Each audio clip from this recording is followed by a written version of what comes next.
누가복음 2장 8절부터 14절까지 말씀입니다.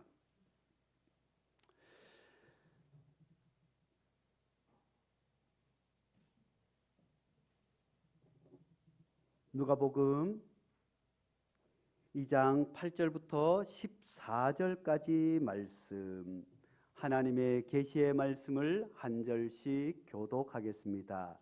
그 지역의 목자들이 밤에 밖에서 자기 양떼를 지키더니 주의 사자가 곁에 서고 주의 영광이 그들을 두루 비추매 크게 무서워하는지라. 천사가 이르되 무서워하지 말라. 보라, 내가 온 백성에게 미칠 큰 기쁨의 좋은 소식을 너희에게 전하노라. 오늘 다윗의 동네에 너희를 위하여 구주가 나셨으니 곧 그리스도 주시니라. 너희가 가서 강보에 쌓여 구유에 뉘어 있는 아기를 보리니 이것이 너희에게 표적이니라 하더니 호련히 수많은 천군이 그 천사와 함께 하나님을 찬송하여 이르되 다 함께 지극히 높은 곳에서는 하나님께 영광이요 땅에서는 하나님이 기뻐하신 사람들 중에 평화로다 하니라. 아멘. 이 말씀은 살아계신 하나님의 말씀입니다. 오늘 제목을 같이 한번 해보겠습니다. 강보에 쌓인 평화. 다시 한번, 강보에 쌓인 평화. 강보에 쌓인 평화. 하나님께서 주님의 평화가 온 우리에 가득 넘치기를 축복합니다. 대림절 기간에 하늘에는 영광이요 땅에는 온 백성이 기뻐하는 사람들마다 주님의 평화가 넘쳐날 수 있기를 간절히 축복합니다. 이 추운 겨울 홀로 겨울을 나야 하는 우리 혼자 사시는 어르신들에게 주님의 따뜻한 평화가 있기를 축복합니다. 엄마가 계시지 않아, 아빠가 계시지 않아 할머니 손에서, 할아버지 손에서 크며 꿈을 키우는 그 어린 생명들에게도 주님의 평화가 있기를 간절히 축복합니다. 낯선 땅, 이국 땅에 와서 노동을 하며 또 결혼을 하여서 자녀를 키우는 그 모든 이들에게도 주님의 평화가 깃들기를 간절히 축복합니다. 무엇보다도 또 시골 작은 교회 한 명, 두 명, 이제 젊은이들이 다 떠나고 고향 교회를 지키는 어려운 환경에서 일하면서 목회하시는 그 추운 목회지를 지키는 시골 교회에도 주님의 평화와 사랑이 깃들기를 간절히 축복합니다. 무엇보다 우리 가운데서도 마음이 상한 이들, 마음의 평화를 잃은 분들에게 주님의 평화가 있기를 축복합니다. 무엇보다도 몸이 아파서 몸의 평화가 깨어진 모든 이들에게도 주님께서 치료의 은혜를 더하여 주셔서 몸의 평화가 깃들기를 간절히 축복합니다. 옆 사람에게 다시 한번 인사하겠습니다. 주님의 평화가 가득하기를. 그래요. 주님의 평화가 가득하기를 주님께서 온 누리의 기쁨의 소식을 전하게 해 주신 줄로 믿습니다. 그 주님의 오신 소식은 온 백성을, 부자나 가난한 자나 임금이나 노예나 모든 사람들에게 기쁜 소식이 되는 줄로 믿습니다. 사랑하는 성도 여러분, 우리는 평소에 얼마나 기쁜 소식을 접하고 있습니까? 사람이 살아가면서 우울하고 아프거나 괴로울 때도 기쁜 소식을 받게 되면, 기쁜 소식을 듣게 되면 알터니도 낫게 될 뿐만 아니라 근심도 사라지게 되는 줄로 믿습니다. 그래서 주님께서는 사도 바울을 통해서 항상 기뻐하라고 말씀해 주신 줄로 믿습니다. 옆 사람에게 인사하겠습니다. 항상 기뻐하세요. 기쁨 가운데 평화가 있습니다. 그래요. 기뻐하는 곳에 평화가 있는 줄로 믿습니다. 2002년도에 큰 기쁨이 있었어요. 그때는 IMF로 인해서 온 나라 사람들이 얼마나 힘들었는지 몰라요. 많은 사람들이 직장을 잃었고, 남은 사람들이 어머니를 잃고 아버지를 잃고, 어떤 가족들은 너무너무 사는 것이 힘들어서 사랑하는 자녀들과 목숨을 끊는 일들까지 벌어지게 되었어요. 그때를 생각하면 얼마나 절망스럽고 얼마나 아팠고 얼마나 고통스러운 날들이는지 모릅니다. 그렇지만 하나님의 은혜로 온 성도들이 눈물로 기도하게 된 줄로 믿습니다. 교회들마다 앞장서서 금모기에 하는데도 교회들도 앞장서게 된 줄로 믿습니다. 온 교회가 이 아픔과 절망에 빠진 이 민족을 안고 하나님 앞에 눈물로 기도하게 된 줄로 믿습니다. 그래도 여전히 힘들고 어려웠지만 그때 박세리가 나타났어요. 박세리가 골프를 쳐가지고 이야 1등을 해버리니 이 사람들이 절망과 슬픔 가운데서도 이야 그것을 보면서 새까맣게 탄 얼굴을 보면서 기뻐하면서 이야 우리도 할 수 있겠구나 했더니 박찬호가 또 야구공을 얼마나 잘 던진지 몰라요. 미국에 가서 그냥 프로 야구 선수가 돼서 한국에서는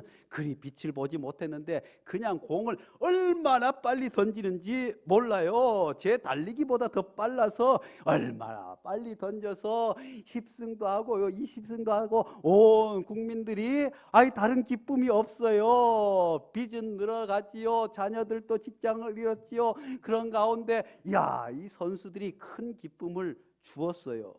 뿐만 아니라 2002년도에 대한민국 꿈은 이루어진다 하면서 2002년 월드컵 우리 젊은 세대들은 그때 그 시절을 모르지만 우리 나이 드신 분들은 그때의 감격을 지금도 잊지 않고 있는 줄로 압니다. 대한민국 하면서 우리가 사실은 그때 월드컵을 개최할 수 없는 상황이었어요. 일본에서 월드컵을 개최하기로 결정이 났지만 뒤늦게 이 고통받는 우리 백성들이 함께 기뻐하기 위해서 일본과 공동 개최를 하게 되었어요. 그렇게 해서 월드컵에 나갔는데 이게 웬일이에요? 16강에 올라가더니 포르투갈을 이겨서 또 8강에 올라가더니 이탈리아를 그때 안정환 선수가 페널티킥을 얻을 때만 해도 이제 우리가 이기겠구나 했는데 아이쿠나 잘못 찼어. 그래가지고 안정환 저 나쁜 사람이 있나 하고 욕먹었어요. 그렇지만 설기현이 한 골 넣고 할렐루야 안정환이 마지막 남은 순간에 머리로 안정환 선수가 원래 헤딩을 잘 하지 못하여 키가 그렇게 크지 못한 공격수인데 그날 다른 선수들의 말을 들어보니까 안정환이 그야말로 초인적인 힘을 발휘해서 그냥 붕 날아서 머리로 받은 것이 그냥 들어가게 되어서 우리는 드디어 8강에 올라가서 대한민국하고 난리가 났습니다. 저도 그때는 오산시청에서 보고 있었어요. 근데 1대0으로 질 때 졌구나 하고 집에 들어와서 자야겠다 하고 했는데 갑자기 밖에서 와 하는 소리가 나서 밖에 나가보니 한 골을 더 넣은 거예요. 그리고 좀 있다가 와 하더니 이제 마지막에 그렇게 해서 이겨서 4강까지 올라갔어요. 불행하게도 안정환은 그 경기 때문에 이탈리아 오면 총으로 쏴 죽인다고 하고 해서 이탈리아 가지 못했지만 큰 기쁨을 주었어요. 사실 그때 IMF 여전히 극복하지 못한 상황 가운데 있었지만 이를 통해서 온 나라가 기쁨의 도가니가 되었어요. 그렇게 해서 자살하는 사람들도 줄어들게 되었고 자살하려고 했던 사람들도 새 희망과 꿈을 가지게 되었고 사업이 망한 사람들도 이제 나는 할 수 있겠다 하게 되었고 또 수많은 사람들이 서로 격려하며 우리는 할 수 있다 할 수 있다 하면서 그렇게 일어서서 이제 우리나라가 20년이 지나서 지금은 선진국이 되었어요. 할렐루야. 그 놀라운 기쁨, 그 기쁨이 슬픔을 이기게 했어요. 그 기쁨이 좌절을 이기게 했어요. 그 기쁨이 모든 절망과 아픔과 눈물을 씻게 된 줄로 압니다. 사랑하는 성도 여러분, 이런 큰 기쁨이 또 있었어요. 엊그저께 축구 경기 보셨어요? 할머니도 보고 할아버지도 보고 아이들도 보고 축구가 뭐라고. 그런데 포르투갈하고 축구를 하는데 2002년도에는 박지성이가 가슴으로 탁 받아가지고 그냥 때린 것이 골인돼 가지고 이겼는데 이번에는 손흥민 선수를 보면서 얼마나 마음이 짠한. 사실은 손흥민 선수가 선수 생명을 생각하면 수술을 미루고 월드컵에 참석하지 못해야 되는데 어렵고 힘든 때 지금 IMF처럼 그런 경제 위기가 올 것이라고 하는 조심스러운 전망도 있을 뿐만 아니라 코로나로 인해서 온 백성들이 슬픔과 좌절에 빠져 있지 않습니까? 또 전쟁의 위협을 통해서 정치권을 보면 여기를 봐도 저기를 봐도 화나는 일들 투성이에요. 아이고 왜 그렇게 정치를 내가 대통령 됐으면 싶다니까요. 내가 야당 대표 됐으면 싶다니까요. 아니 왜 저렇게 싸우기만 하고 아이고 지금 경제가 위기고 북한에서 미사일을 쏴대고 전쟁의 전 세계 정세가 지금 동아시아를 중심으로 얼마나 급박하게 안 좋은 쪽으로 흐르는데 정신을. 사랑하는 성도 여러분, 제가 대통령으로 나가겠습니다. 아이고 그런 가운데 손흥민 선수와 우리 국가대표들도 그걸 다 알고 있나 봐요. 그래서 기쁨을 주기 위해서 수술을 앞당겨서 마스크를 쓰고 얼마나 불편하겠어요. 뛰는데 그전 경기에 가나 경기에 보니까 마스크만 없으면 그냥 몰고 가서 때릴 판인데 보이지 않으니까 두리번거리다가 공을 뺏기기도 하고 그 앞에서 얼마나 그러면서도 아프면 선수들도 부상 당했음에도 불구하고 그러면서 어떻게든 이기려고 자기에게는 영광이지만 축구를 보는 많은 팬들과 국민들을 위해서 애국가를 부르며 눈물로 다짐하는 선수들을 보며 어떤 생각을 하셨어요? 축구 선수, 축구는 축구고 그렇지만 그분들을 보면서 부족한 조금 많은 것을 돌아보게 됩니다. 하나님께서 세상에 많고 많은 사람들 가운데 우리를 대표 선수로 불러주신 줄로 믿습니다.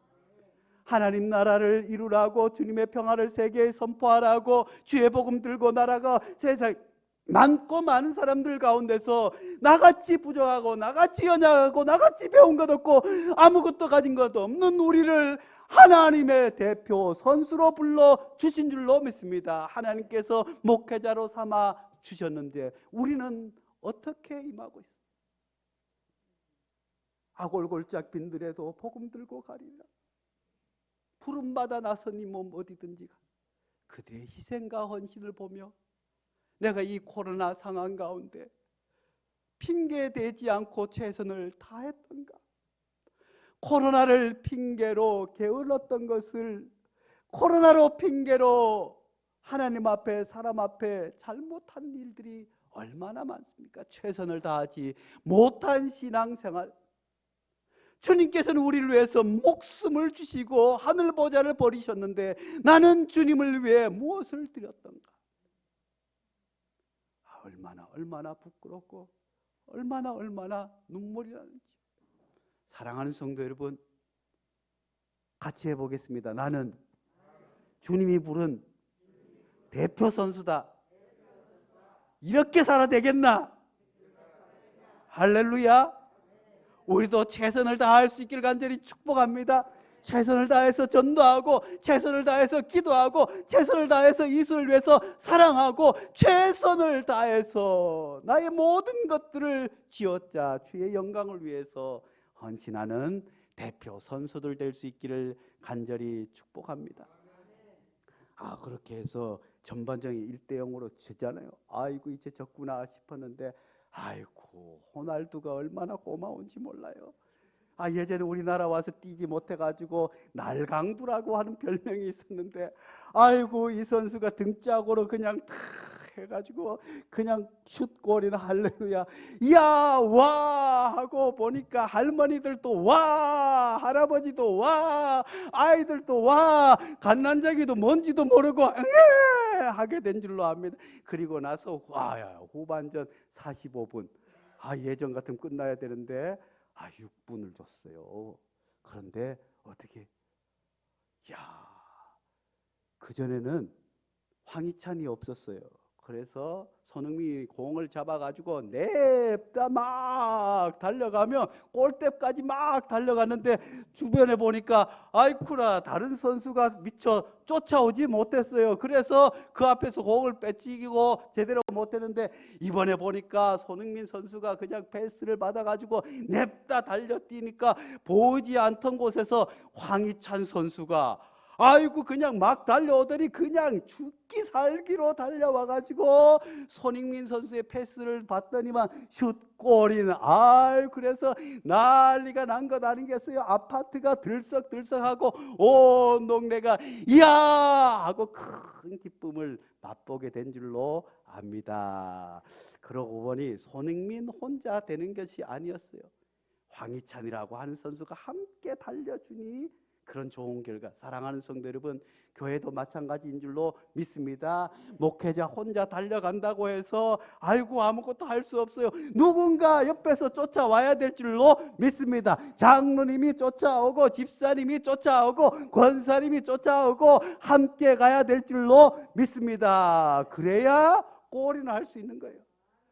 뿐만 아니라 장로님만 권사님만 열심히 교회에 와서 기도한다고 되지 않습니다. 어린이도 쫓아오고 아저씨도 쫓아오고 우리 교회에 올라오는 모두가 손발을 맞추어야 좋은 결과가 일어나게 될 줄로 믿습니다. 사실 주님께서 이 땅에 오신 것은 사실은 이 월드컵에 16강 올라가는 것보다 더 큰 기쁨인 줄로 믿을 수 있기를 간절히 축복합니다.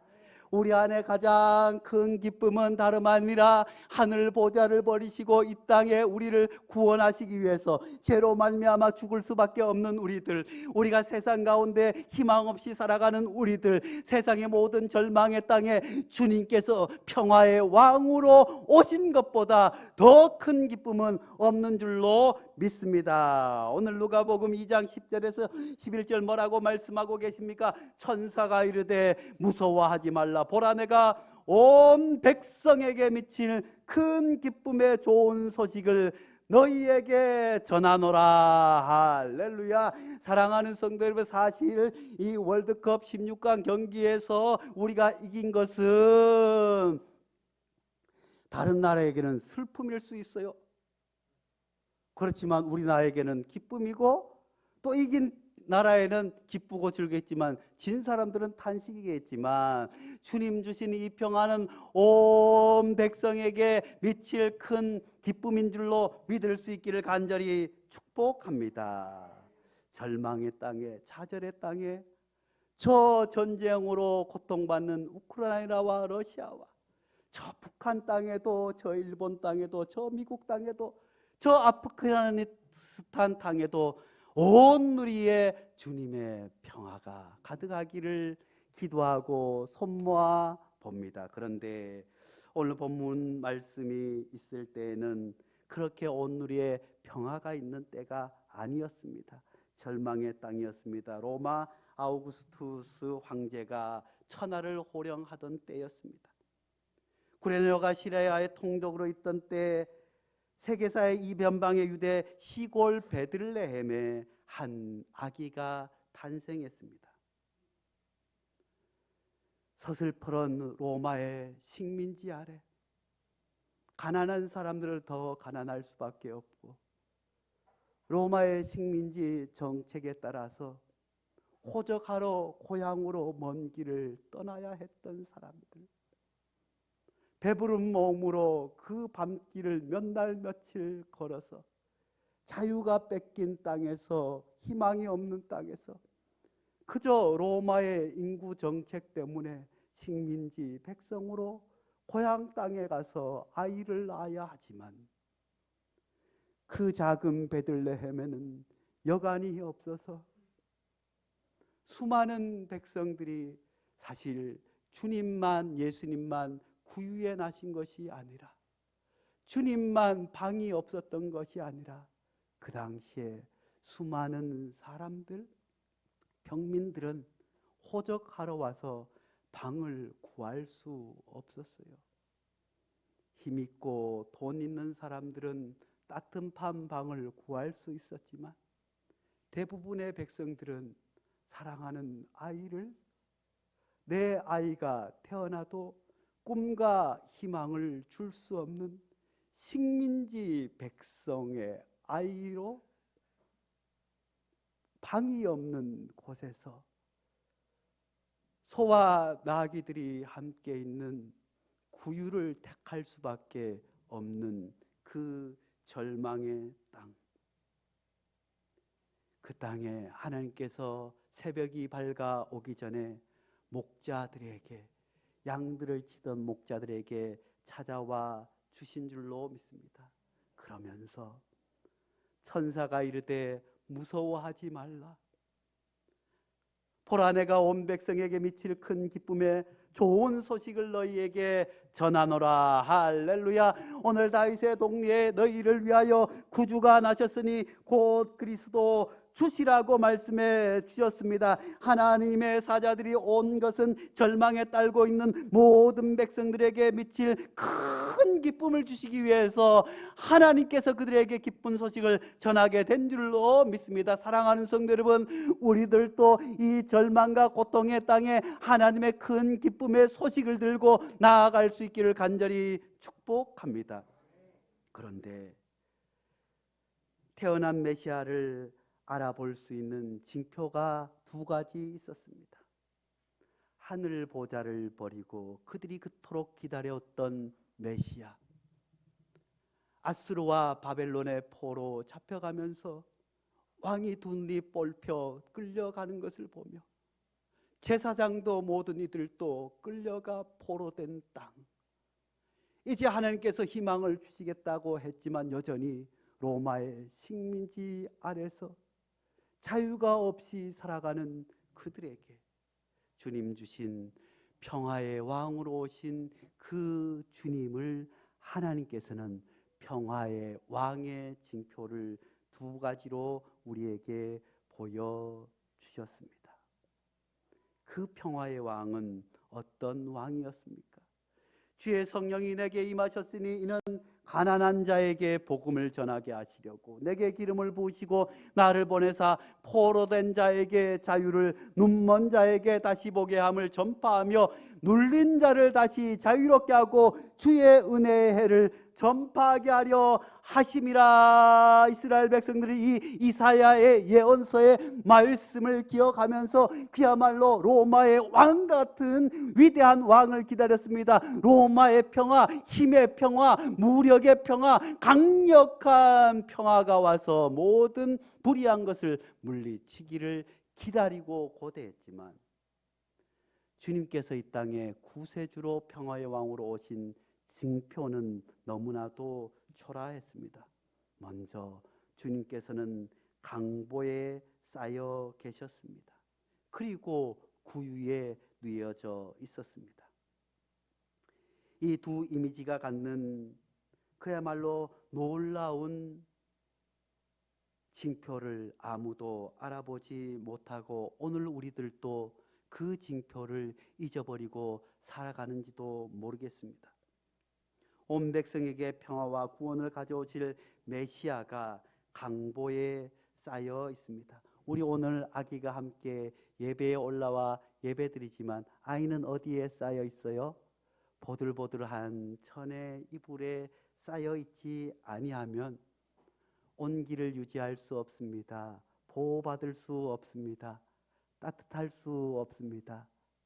주님께서 이 땅에 평화로 오셨지만 온 세상의 구원자가 누군가의 손길이 필요함을, 이 놀라운 역사를 통해 우리에게 주님께서 보여주시고자 하는 것이 있습니다. 우리는 그동안 주님이 우리의 문제를 들어주시고 해결해 주셔야 한다고 생각했지만, 그런데 강보에 쌓인 주님은 우리에게 나는 너희들의 도움이 필요하다. 주님께서는 강보에 쌓이지 않으면, 주님께서 누군가 돌보고 먹여주지 않으면 살아갈 수 없는 어린 생명의 모습으로 오셨습니다. 세상의 모든 아름다운 것들은 우리에게 완제품으로 주어지지 않습니다. 세상의 모든 소중한 가치들은 그저 우리에게 주어지지 않습니다. 나무는 피를 먹고 산다는 말이 있지만 세상의 아름다운 것은 항상 가능성으로 우리에게 주어져 있습니다. 이미 주어진 것이 아니라 우리가 찾고 추구하고 또 추구해야 합니다. 그래서 이스라엘 백성들에게 하나님께서 허락하신 평화는 샬롬, 그 평화는 그저 막연히 생각하고 상상하는 것이 아니라 치열한 삶 속에서 지키고 가꾸고 지켜내지 않으면 이룰 수 없는 평화임을 우리에게 말씀해 주십니다. 우리가 그렇게도 염려하는 평화도 마찬가지입니다. 땅에서는 기뻐하심을 입은 사람들 중에 평화로 오신 주님은 지금 우리의 돌봄을 요구하고 계십니다. 저 우크라이나 땅에도, 저 전쟁의 땅에도 누군가 그리스도의 이름으로 그들을 품어안지 않으면 이 땅의 겨울에 기름값을 걱정해야 되고 이 추운 겨울을 어떻게 나야 하는지, 그렇게 해서 마음의 평화가 깨어진 가난한 어른들과 가난한 아이들도 누군가 품어주지 않으면, 코로나로 인해서 이자가 비싸가서 안 그래도 힘들고 어려운 때에 빚이 늘어나고 이자 부담으로 절망과 희망이 사라진 가운데서 어찌할 바를 모르는 그 사람들에게도 누군가 품어주어야, 자녀들 때문에 아파하고 늙은 부모를 제대로 섬기지 못해서 제대로 직장을 빨리 구해야겠는데 하면서 평화가 깨어진 그들에게도 누군가 품어주지 않으면 평화가 이루어질 수 없음을 주님께서는 강보에 쌓인 평화로 우리에게 보여주셨습니다. 또 주님께서는 구유에 누워 계셨습니다. 지극히 높은 곳에서는 하나님께 영광이요 땅에서는 하나님이 기뻐하는 사람들 중에 그 평화는 강보에 쌓였을 뿐만 아니라 구유에 누워 있습니다. 지금 우리가 그분과 만나야 할 구유는 어떤 것? 구유는 뭐예요? 말과 소가 밥을 먹는 밥그릇 아니겠어요? 그것은 우리들 각자가 잘 알고 있습니다. 우리가 이 시대에 만나야 할 구유, 우리가 주님을 만나야 할 그 구유는 다름 아니라 삶의 희망을 잃고 자식을 버리는 비정한 부모들의 마음자리, 카드 빚에 몰려서 이자가 높아서 온 가족이 죽음을 선택하는 절망의 자리, 찬바람에 부는 거리에 내몰린 이주 노동자들의 마음의 자리, 성한 이들조차 숨가쁘게 만드는 세상에서 정만 뒤처진 채, 저만치 뒤처진 채 살아가는 수많은 뒤처진 사람들의 마음. 오늘 또 교통약자의 안전한 교통을 위해서, 장애인이라고 해서 힘들고 어렵지 않은 세상을 위해서 추운 칼바람에 싸워가는 수많은 사람들, 바로 그곳이야말로 우리가 주님을 만나야 할 구유가 아니겠습니까?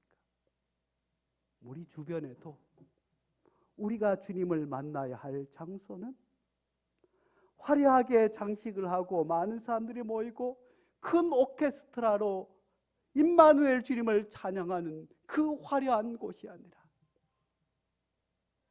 누군가 돌보지 않으면, 누군가 품에 안지 않으면, 누군가 먹여주지 않으면, 누군가 함께 아파하지 않으면 지킬 수 없는 그 자리에 주님이 오셨습니다. 우리도 이 성탄절 강보에 쌓여 구유에 누인 주님을 만날 수 있기를 간절히 축복합니다. 또한 주님께서 그 구유는 다름 아니라 유다 땅 베들레헴이었습니다. 베들레헴은 우리말로 떡집입니다. 주님께서는 이 땅에 생명의 떡으로 오셨다고 말씀해 주셨습니다. 요한복음 6장 48절 말씀에 내가 곧 생명의 떡이라. 52절 말씀에는 나는 하늘에서 내려온 살아있는 떡이니 사람이 이 떡을 먹으면 영생하리라. 내가 줄 떡은 곧 세상의 생명을 위한 내 살이니라 하시니라. 주님께서는 이 땅에 생명의 떡으로 오셨습니다. 모든 배고픈 이들에게 양식으로 오셨습니다. 주님께서는 이 땅에 평화의 왕으로 오셨는데 그 평화는 다름 아니라 한자를 풀어보니 쌀밑자의 입굿자 아니겠습니까? 모든 사람들이 배고프지 않고 배부를 수 있는 것, 모든 사람의 입에 밥이 들어가는 것, 그것이 주님의 평화인 줄로 믿을 수 있기를 간절히 축복합니다. 모든 사람들의 입에 밥을 먹이는 평화, 그 평화는 다름 아니라 한마디로 얘기하면 금수저가 없는 세상 아닐까요? 권력이 있고 힘이 있고 돈이 있다고 해서 죄가 있어도 공정한 재판을 피해가는 것이 아니라 가난하고 힘없고 권력에서 멀어졌다고 하더라도 공정한 재판을 받을 수 있는 땅. 부모님이 돈이 많고 학원을 보내고 그렇게 해서 좋은 대학 가고 좋은 직장, 좋은 위치에 가는 것이 아니라 가난하더라도 학원에 가지 못하더라도 공정한 기회가 주어지는 모든 백성이 밥을 먹을 수 있는 그 나라. 장애가 있다고 해서 차별받지 않는 그 세상. 인종이 다르다고 해서 성별이 다르다고 해서 짓밟히거나 눌리지 않고 공정하게 살아갈 수 있는 그 평화. 그 평화를 위해 주님께서 오셨습니다. 종국에는 우리를 모든 죄에서 구원하시는 그 완전한 평화이겠지만 주님께서는 그 평화가 우리가 돌보지 아니하고는 그래서 주님께서는 강보에 쌓여 구유에 누우셨습니다. 주님의 평화를 온 누리에 가득하기를 기도하며 우리가 그 평화를 온몸으로 감싸 안을 수 있기를, 우리가 높은 곳, 화려한 곳에서 주님을 찾기보다 구유에 누인 아기 예수님을 만날 수 있는 그런 대림절이 될 수 있기를 간절히 축복합니다. 거룩하신 하나님 아버지, 주님께서 이 땅에 평화의 왕으로 오셨습니다. 죄로 말미암아 영원히 죽을 수밖에 없고 그래서 불안하고 공포스럽고 아파할 수밖에 없는 이 세상 가운데 주님께서 평화의 왕으로 오셨습니다. 화려한 궁정이 아니라 가장 낮은 곳 구유에 누이셨습니다. 짐승들의 밥그릇에 누이시며 모든 이들에게 밥이 될 것을 약속하시며 그 주님은 누군가 돌보지 않으면, 감싸지 않으면, 온몸으로 지켜내지 않으면 지켜낼 수 없는 평화임을 우리에게 보여주셨습니다. 주님, 이 평화가 깨어진 이 절망의 세상 가운데 우리가 주님의 그 평화를 소중히 품어 안아 지킬 뿐만 아니라 평화가 깨어진 그 어떤 곳이라도 가장 낮은 곳에 그 자리에 우리가 있게 도와 주시옵소서. 예수님의 이름으로 기도하옵나이다. 아멘.